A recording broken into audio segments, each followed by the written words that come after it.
Hello bookworms and welcome back to my channel. Lipstick all over the mug. I've got some more 2021 wrap-up content for you today. I know, I'm milking it for all it's worth. The king of booktube, aka Jack Edwards, did a video the other day basically going through everything that he read in 2021 and like giving one sentence, one word, one line reviews. And I want to do that.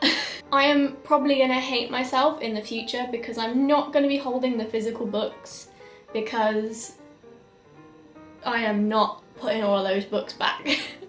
So what I'm going to do is just have a graphic on the screen, and editing Al is probably going to hate me because RIP 100 and... how many books did I read? 126. 126 graphics. Sorry about that, Al. I'm going to start with the books that I DNF'd. I think there was only 5 of them. Yeah, 5 of them. So we'll start with them. The first book that I DNF'd was Chain of Gold by Cassandra Clare. I hadn't read any other Cassandra Clare books and I think I went in on the wrong one. I just found it a bit boring, to be honest, so that's why I DNF'd it. Cinderella is Dead by Kaylin Bayron. This is the slowest book ever and I got about 100 pages in and I couldn't do it anymore, so I stopped. Mum and Dad by JOANNA Trollope just wasn't for me.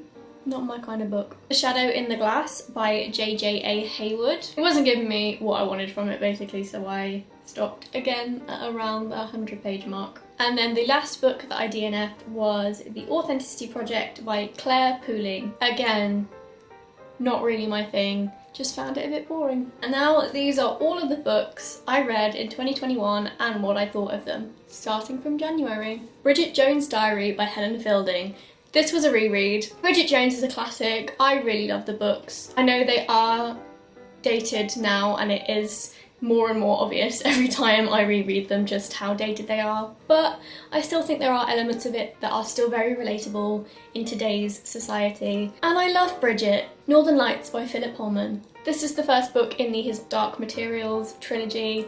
I didn't read these as a child, so I thought I would give them a go after seeing the TV series, and the first book was very enjoyable. Bridget Jones' The Edge of Reason, another reread. I don't like this book as much as the first one, but I still enjoy it. Although, on this reread, I discovered that Mark Darcy is a Tory. Kind of ruined it for me, to be honest. Bridget Jones' Mad About the Boy. I don't like this one as much as the others. I just not a fan. The Priory of the Orange Tree by Samantha Shannon. I love this book. I really wish I'd read it earlier and I hadn't put off reading it for so long. High fantasy, sapphic, dragons, pirates, an epic story that concludes.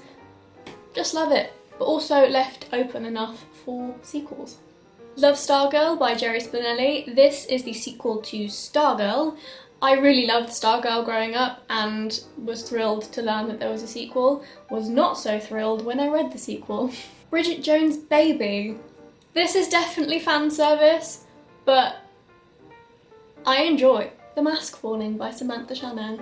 I loved this. And I am once again telling you to read the Bone Season series by Samantha Shannon. Not Without You by Harriet Evans. This was a confusing read that didn't really know what genre it wanted to be. It was kind of a mystery, kind of a contemporary fiction, don't know. And if I'd read it later in the year, I probably would have DNF'd it. The Subtle Knife by Philip Pullman, the second book in his Dark Materials trilogy. I didn't enjoy this one as much as the first one, and I struggled with the writing style, if I'm honest. Sweet Sorrow by David Nichols. I loved this. This was right up my street. Shakespeare references, Amdram, First Love, First Heartbreak, just my cup of tea. The Bone Season by Samantha Shannon, because I started a reread of the series after finishing The Mask Falling because I needed more. This is just a really great dystopian series about clairvoyance and I love it. The Starless Sea by Erin Morgenstern. I love Erin Morgenstern, and again, this was one that I put off reading, but just beautiful. A real love letter to storytelling. Conversations with Friends by Sally Rooney. I did actually really enjoy this. I enjoyed it more than I expected to because I have heard more negative things about this one. A definite lesson in the difference between miscommunication and lack of communication. Conversations with Friends is definitely about lack of communication. I hate miscommunication. Lack of communication has a lot of teaching in it. The Mime Order by Samantha Shannon, continuing the reread of the series. I think this one or The Mask Falling is my favourite in the series so far. I'm not sure, but I do love The Mime Order. You really get the underground crime network in this one. We Were Liars by E. Lockhart. Didn't like it. I thought the writing style was just not very gripping, and although the ending was a shock, it wasn't enough to save the book for me. Radio Silence by Alice Oseman. I really enjoyed this. It's the kind of YA that I would have really appreciated growing up if I'd have had it, so I'm very glad that teens now have this kind of representation. A great story about finding your people and finding where you belong. Wuthering Heights by Emily Bronte. This was my first reading of this book. It took me a while to read it and I was very confused for a lot of the time, but once I read it I realised just how genius it is and I wanted to read it again, so I do need to do a reread at some point. I Was Born for This by Alice Oseman. Another really great YA contemporary that made me feel all of the feels. Six of Crows by Leigh Bardugo. I picked this up not realising that it was part of a extended universe. I'm laughing because in the background you can see. Yeah, I didn't realise this was part of an extended universe and I picked it up just off the back of Book Talk not shutting up about it. I really enjoyed it, but some of the stuff was confusing because it's part of an extended universe. The Song Rising by Samantha Shannon, continuing the Bone Season reread. This one, I don't enjoy this one as much as the other books in the series, purely because it's just a little bit shorter and not as detailed, but still very enjoyable. Us by David Nichols. I struggled with this because I didn't find the character particularly likeable, and I also just found it a very sad story. It was brilliantly written, just not really for me. And then I finished my reread of the Bone Season series with another read of The Mask Falling. Shadow and Bone by Leigh Bardugo. This was when I realised the correct order. I had some issues with this book because it does suffer with some of the tropes of 2012 YA, but a very enjoyable read and I was obsessed with the world. Lobsters by Tom Ellen and Lucy Iverson. I love these two as a writing pair. I read their book Freshers a couple of years ago and then I picked this one up and I think they're great and really underrated. Really enjoyable and messy YA, which is my favourite. Also, they seem to bridge the gap between YA and adult, so Lobsters and Freshers is very much for the sort of 18-year-olds, so bridging that gap, which I love. Also, Lobsters does have another name. I think it's called the Socially Awkward Love Story or A Socially Awkward Love Story. The Power by Naomi Alderman. This was one of the most intense, hard-hitting and brilliant books I have ever read. Everyone should read it, but obviously check content warnings because it is very intense for a brilliant feminist dystopia. Me and Mr. Jones by Lucy Diamond. This was a free audiobook and really not for me. A predictable family romance. Family romance, that sounded... Not incest, it's not about incest. It's about the in-laws. The Octonomy Fosbit Files Prologue by Trevor Allen Forrest. I did really enjoy this book. It is a sci-fi fantasy with elements of Tolkien in the sense that it has its own language. A really interesting world, and I am looking forward to more of the books in the series. Siege and Storm by Leigh Bardugo. This book gets a lot of bad rap, and I don't understand why, because Nikolai is introduced. We have pirates. We have Nikolai. Need I say more? I really enjoyed this. I don't think that it's as bad as everyone says it is. Never Evers by Tom Ellen and Lucy Iverson. This is for a younger audience than their other two books and I didn't enjoy it as much, but I think if I had read it when I was 14, I would have enjoyed it. Ruin and Rising by Leigh Bardugo. I loved this book and this was the moment I became obsessed with the Grishaverse because oh my god. Crooked Kingdom by Leigh Bardugo. I decided to just go straight to Crooked Kingdom rather than rereading Six of Crows because I was impatient. Crooked Kingdom absolutely broke me. Oh my god. It's also a wild ride. Malice by Heather Walter. This is a sapphic Sleeping Beauty retelling told from the villain's point of view and need I say more? is brilliant. Heartstopper Volume 1 by Alice Oseman. This book is like a warm hug, but make sure you have Volume 2 at the ready because that cliffhanger was not okay. Heartstopper Volume 2. I just love it. The Midnight Library by Matt Haig. This is a very Marmite book, and I know people that either love it or hate it. I loved it. I thought that it had some really interesting takes on the meaning of life and life's purpose, and I think if you are feeling lost, definitely give it a read. This is a book to read at your own discretion, I think, but I really enjoyed the messages and I thought it was a nice way of reading self-help without reading self-help because I don't like self-help. I reread Six of Crows. I love that book. And it also made a lot more sense having read Shadow and Bone. King of Scars by Leigh Bardugo. The first half of this book made me absolutely sob. I was not okay, but it was a little bit of a mishmash in my opinion. The storylines don't link as well as they could, but I enjoyed it because it was a Breacherverse novel, but I don't think it is the best out of all of them. Rule of Walls by Leigh Bardugo. This again suffered with too much plot. There was just too much going on and it was a bit chaotic. I obviously loved the characters, but it was still a little bit disappointing. I thought I was going to love it more than I did. I still loved it, but it was also a bit of a mess. The Last Goodbye by Fiona Lucas. This is a nice story about grief and moving on and finding comfort in people that have similar experiences. Not my normal read, but I did enjoy it. The Pale Dreamer by Samantha Shannon. This is the Bone Season novella and it's been on my phone for a while, but I'm not really a e-reader. But I decided to give it a go and I really enjoyed it. It's a nice insight into Paige's origin. And it can be read either right at the beginning before you start the Bone Season or after, just to sort of get to know the character a bit more. Queenie by Candice Carty-Williams. I didn't enjoy this book as much as I thought I would. I'm starting to realise that contemporary books that rely heavily on the protagonist not communicating and just making bad choices is not really for me. Also, I think that it was missold. It was definitely sold as a new Bridget Jones, so I expected it to be really funny, and it's not funny at all. It's really dark and really sad, which is fine, but I just wasn't expecting that. Heartstopper Volume 3 by Alice Oseman. Just read the Heartstoppers, they're great. The Picture of Dorian Gray by Oscar Wilde. I loved this. It's right up my street in the atmosphere that it creates. It's about the arts and infatuation and obsession, and I just loved it.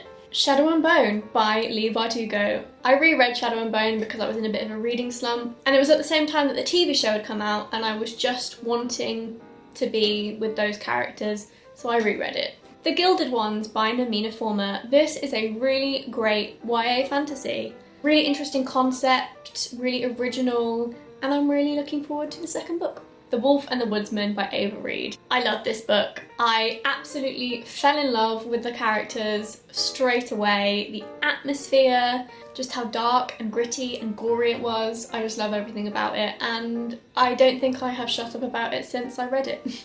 Mythos by Stephen Fry. This was when I was starting to get into Greek mythology. I absolutely love Hadestown and I wanted to know more. So I picked up Mythos and I really love the way that Stephen Fry talks about Greek mythology and makes it really accessible. Also, I love it when he reads to me, so I listen to the audiobook.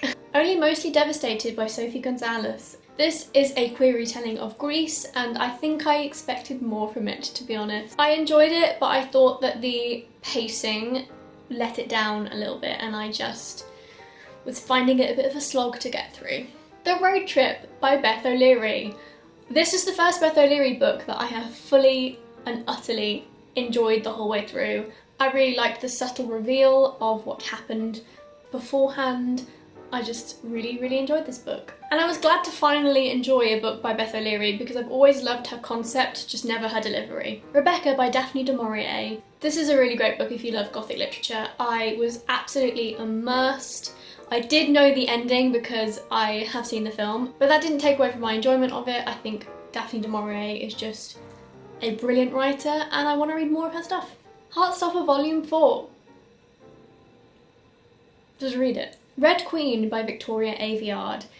I enjoyed the concept of this. I wanted to like it more than I did, I think. I really struggled to connect with the main character and she narrates it, which makes it worse. Also, I saw the twist coming from 300 miles away. It was so obvious. The Light Fantastic by Terry Pratchett. I love the Discworld books and I think more people should read them. They're absurd, but they're really fun.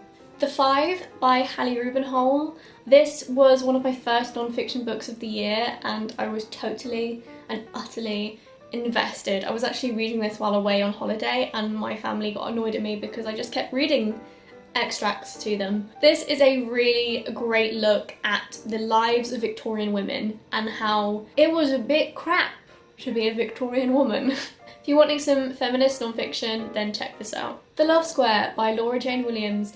This was the moment I realised that contemporary romance isn't really for me. I read a lot of contemporary romance as a teenager and I think I was just trying to force myself to like what I used to like, and reading this book made me go, no, stop doing that. You don't enjoy this anymore, because I hated this book. It was going well for a good portion of the book, but then the third act, miscommunication, people acting stupid, character changes, I just hate it. The Perks of Being a Wallflower by Stephen Chbosky. This is one that I have been meaning to read since I was about 14. Finally picked it up, can see what all the hype is about. That ending shook me up. Definitely a lot darker than I expected it to be. From Blood and Ash by Jennifer L. Arbertrout. This is a very, very popular book and I don't know why. I tried my hardest to like this book. The characters were okay. I quite liked Poppy some of the time, but the writing is awful. You're told the same thing over and over and over again. It does not need to be that long. The story could have been told in about 200 pages, but for some reason it's like 600 pages long. I'm not really into that level of spice, so I didn't like that element of it. Hawke's a creep, I'm sorry, but he is. And the more I think about this book, the lower my rating gets. I just don't understand the hype. Subject 21 by A.E. Warren. This is a great sci-fi dystopia about genetic engineering and ecosystems and the damage that we have done to the planet. And I really wish that more people would read it because it's really great. Such a Fun Age by Kylie Reid. This one had a lot of potential. I enjoyed the first bit of it. It's a great look at toxic white liberalism. I was invested in the story, but I just was let down by the ending. Everything went a little bit cartoonish and a little bit absurd, but still one that I would recommend that people read. Clara and the Sun by Kazuo Ishiguro. This is a dystopian about artificial intelligence or artificial friends. I had really high hopes for this because I do love a good dystopian, but it just felt a little bit aimless. I just feel like I wanted more from it, and I found that for the majority of it I was just bored. The stakes were way too low, especially considering that it is advertised as a dystopian. The Seven Husbands of Evelyn Hugo by Taylor Jenkins Reid. Oh my god, Taylor Jenkins Reid is such a talented writer. She comes up with really innovative ideas. Her plot twists come out of nowhere, but in a good way. Her characters are so lifelike that you just believe that they are real. And Evelyn Hugo, I loved her. I loved her so much. The Quiet at the End of the World by Lauren James. This is a YA sci-fi. It's set in the future where we're following the two youngest humans left on the planet, and we also get an insight into how that happened. There is a twist that I did not see coming and I had to pick my jaw up off the floor. I wasn't a huge fan of the romance. I found it a little bit shoehorned, but I did love the story. Stardust by Neil Gaiman. I really loved this. It's a really quaint, quirky, adult fairy tale. It's definitely adult, by the way, don't let the film fool you. Piranesi by Susanna Clarke, one of the most individual, unique and terrifying books I have ever read. The first 80 or so pages, not a lot happens, you're just sort of getting to know Piranesi, but after that, I guarantee you will not be able to put this book down, and that ending will stay with you. Solitaire by Alice Oseman. I really struggled with this book. There are elements of Alice Oseman's writing that I do struggle with. I find their representation of mental health to be questionable, and I know that there are rewrites happening for Solitaire, and the copy of Solitaire that I had was an old one, so I decided against giving any sort of star rating. Pandora's Jar by Natalie Haynes. This is a non-fiction book about some of the women in Greek mythology, so if you're a fan of Greek myth and feminist literature, then I highly recommend that you check this out. Although I will say it's quite an academic read, so not one for the casual fans of Greek myth. Alice in Wonderland and Alice Through the Looking Glass by Lewis Carroll. These were two favourites of mine growing up, and I decided to revisit them for nostalgia, and I love them just as much now. I also love seeing the influence that books like that have had on my taste now as an adult. The Wolf and the Woodsman by Ava Reid. I did a reread when the book came out because I was sent a proof about 6 weeks before publication, so I read it again when it was published, so that it was fresh in my mind to talk about it because I bloody love this book. Last Night by Vari McFarlane. This one absolutely took me by surprise. I did not expect to love it as much as I did, but I fell in love with McFarlane's writing style. This is just a great exploration of human emotions and grief and self-love. I will never stop raving about it, you should read it. The Plot by Jean Hanth Korelitz. I was sent this. I don't read a hell of a lot of thrillers, but I thought I would give it a go, and I enjoyed it. I figured out the twist really early on, and I don't know whether that's because I'm just an incredible detective or whether it is obvious because, as I said, I don't read a massive amount of thrillers. But definitely an enjoyable one, and one for people that are fans of books and publishing. One Last Stop by Casey McQuiston. This is a rom-com with a sci-fi twist. I did really enjoy the sci-fi twist, although I felt it was obvious that it wasn't written by a sci-fi writer because there were a few plot holes. Apart from that, very enjoyable. Glass Sword by Victoria Aveyard. This is book number 2 in the Red Queen series. I hated this book. It's the slowest book I think I've ever read. I found Mare even more unbearable than in the first book. I didn't feel attached to any of the characters, so I didn't really care when certain things happened. I was just glad when I finished this, and I'm still unsure whether I'm going to carry on with the series or not. Honey and Issue's Guide to Fake Dating by Adiba Jagadar. This is a great YA contemporary. I definitely prefer YA contemporaries over adult contemporaries. I thought the relationship was adorable and a thoroughly enjoyable read. Don't You Forget About Me by Vari McFarlane. I just love her writing. I love the characters that she creates. It's set in Sheffield, and Sheffield is a city that I absolutely love, so it was nice to be able to visualise the places. The Song of Achilles by Madeline Miller. This book is just stunningly heartbreaking. I loved everything about it. It's beautifully written. It is so lyrical, it is like a song. Madeline Miller really makes the characters her own, and it really helps with you connecting with them, and I think that is the reason that it is just so heartbreaking, and you should read it. I can feel my voice tiring. The Bone Clocks by David Mitchell. I was utterly confused by this book. I don't really know what it was trying to be. It was like a sci-fi, horror, fantasy, contemporary. I enjoyed elements of it, but it was just so dang long. I also don't think it needed the ending. It could have, those last 100 pages could have just gone. Glad I read it, but still utterly confused. A Winter's Promise by Christelle DeBow. This is the first book in the Mirror Visitors series. It is translated fiction from French. It is the most absurd, quirky fantasy that I have ever read. The characters are not particularly likeable, and it's very dark. So if you're wanting something that's whimsical and happy, no. But it's a very, very intriguing book, and I am very much looking forward to reading the second book. The Bridge Kingdom by Daniel L. Jensen. This is one that I didn't expect to enjoy as much as I did because I'm not a huge fan of new adult, but I really enjoyed this. I loved the political intrigue. I love the inner conflict of the characters. I know it is meant to be a romance, but I think it reads more as a political fantasy in my opinion, and I really enjoyed it. The Winter Garden by Alexandra Bell. This was a lot more feminist than I expected it to be. It's set in Victorian or Edwardian England, and it is about two women that don't fit into what society want them to be. There's a bit of magical realism in there, there's magical gardens, it's very wintry, as you would expect because it's called The Winter Garden. Definitely expect to find characters that you hate with your entire being, and there's also some non-canon ace representation.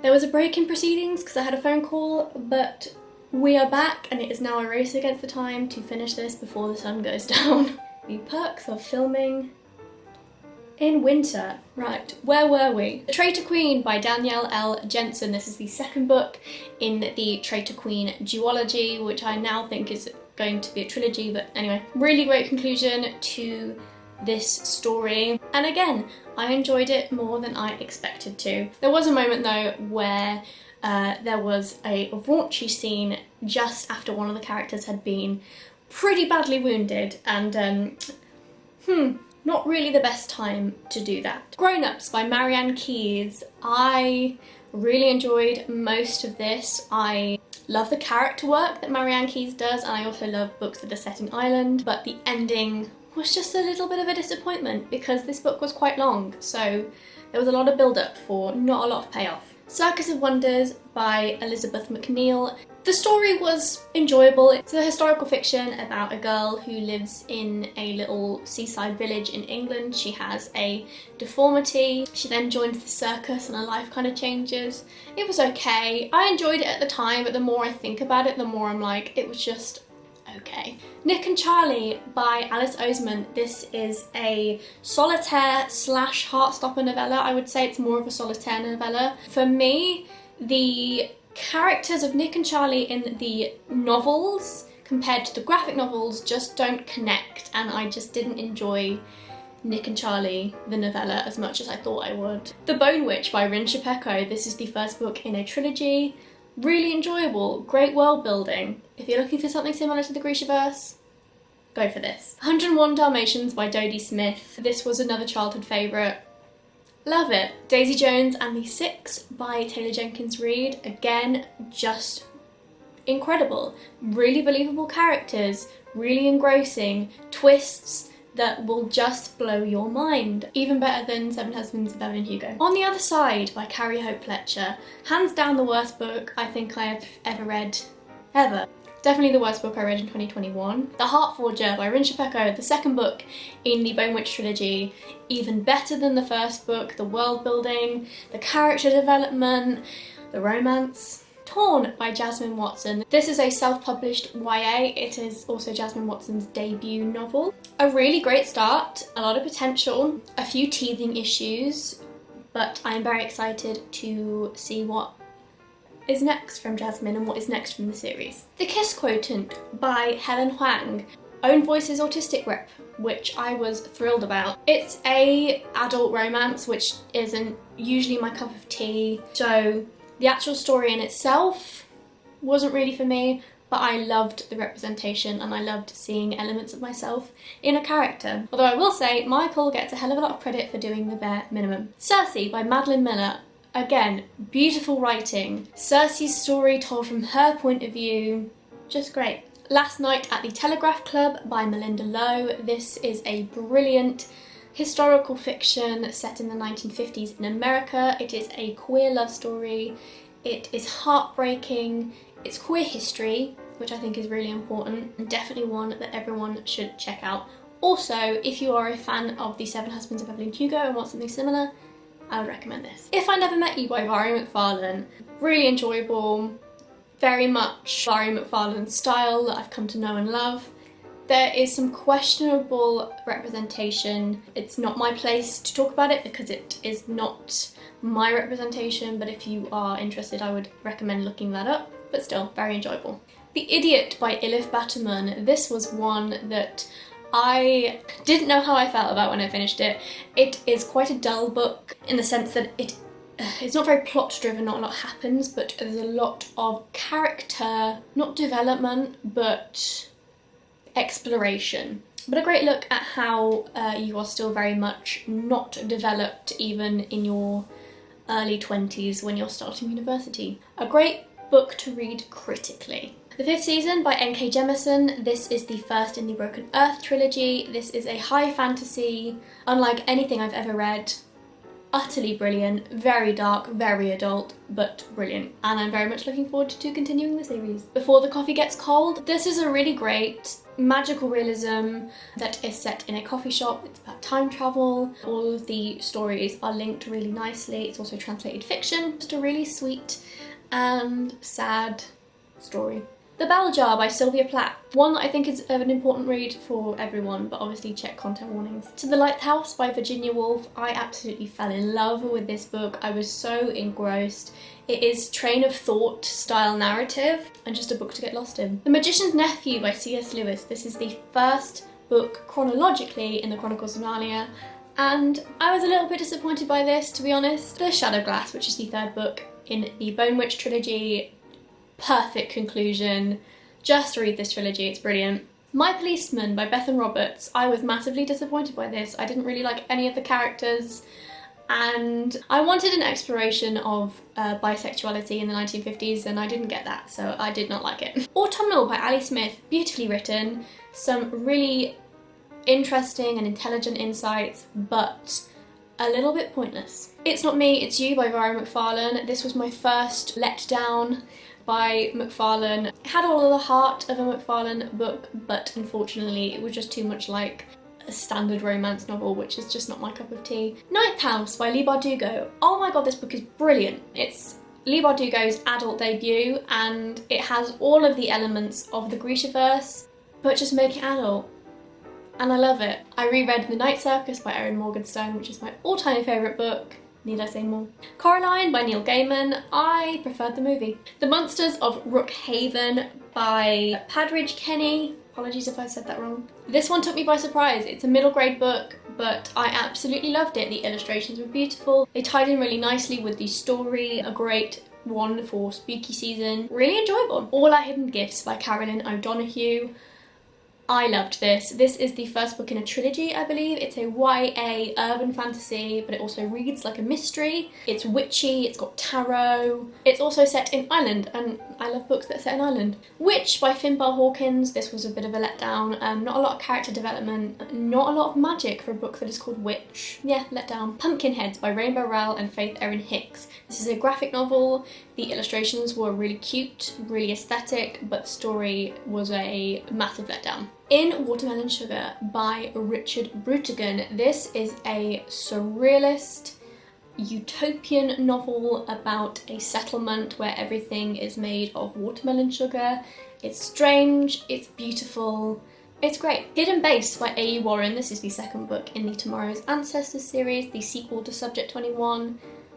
I'm really enjoying this series so far. The Iliad by Homer. This is a long one. It's very repetitive at times, very slow, but very enjoyable, and I think it's one for fans of Greek myth. If you love Greek myth, give it a go. Don't be put off. The Invisible Life of Addie LaRue by V. Schwab. Breathtaking, beautiful, lyrical, just my perfect book, really. You'll Be the Death of Me by Karen M. McManus. A really great YA thriller, really lovable characters, really quick read. Ferris Bueller's Day Off, but with murder. The Thief on the Winged Horse by Kate Mascarenhas. This one was a bit of a confusing one for me. Really great potential, but it's just very confused in what it wants to be. I thought it was a historical fiction, turns out it is not, which was weird, and just a bit of a disappointment, really. The Brightest Star in the Sky by Marian Keyes. A very, very dark exploration about people that live in the same building. Again, I really enjoy Marian Key's character development, but the ending again let it down massively. Actually really angered me. Maybe I wouldn't recommend this one. The Diamond Girls by Jacqueline Wilson, I decided to do a reread of one of my favourites as a child. Definitely reading it from an adult lens is a different experience. These books are very dark, but yeah, I enjoyed it. The Deathless Girls by Kieran Millwood Hargrave. This is a YA retelling slash prequel of the Brides of Dracula. Great atmosphere, great for spooky season, if you want a YA version of Game of Thrones. But there were things to be improved upon, in my opinion. This Poison Heart by Kaylin Byron. Very slow start. It was a bit of a slog to get through, but the ending was brilliant. If you're a fan of Little Shop of Horrors and Greek mythology, then check this out. The Library of the Dead by T.L. Hutchu.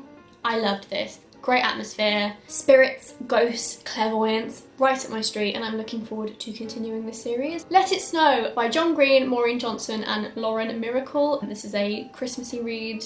It was okay. I think I would have enjoyed it more if I'd have read it as a teen. The Lion, the Witch and the Wardrobe by C.S. Lewis. I loved this. All of the nostalgia from watching the TV show when I was younger. A great seasonal wintry read. Cornish Horrors, Tales from Land's End. This is an anthology of Gothic literature set in Cornwall, so if you like Gothic literature and English folklore or Celtic folklore, then you will enjoy this. So I really enjoyed it. And finally, Midnight in Everwood by M.A. Kaznier. This is a dark adult retelling of The Nutcracker. I loved this, right up my street. Dark, magical. I loved the ballet elements. I loved the romance. A really great Christmassy read that I will probably now read annually. So that's it. Those are all of the books that I read in 2021 and a little bit of what I thought of them. We are slowly but surely losing light, but I think we've just about done it. I think the lighting is still okay, still passable. If you enjoyed this video, then make sure to give it a thumbs up and subscribe if you haven't already. I am gonna go have some honey and ginger tea because my voice is going. I really enjoyed looking back at all of the books that I read last year. It was definitely fun for me. I don't know if it was fun for you. I hope it was fun for you. Definitely check out Jack Edwards' video if you haven't already. You probably have. I don't need to plug Jack Edwards. I've got like 100 subscribers and he's got nearly 1 million, so I don't think he needs endorsement from me. But anyway, do check it out if you haven't. Thanks for watching everyone, and as always, happy reading!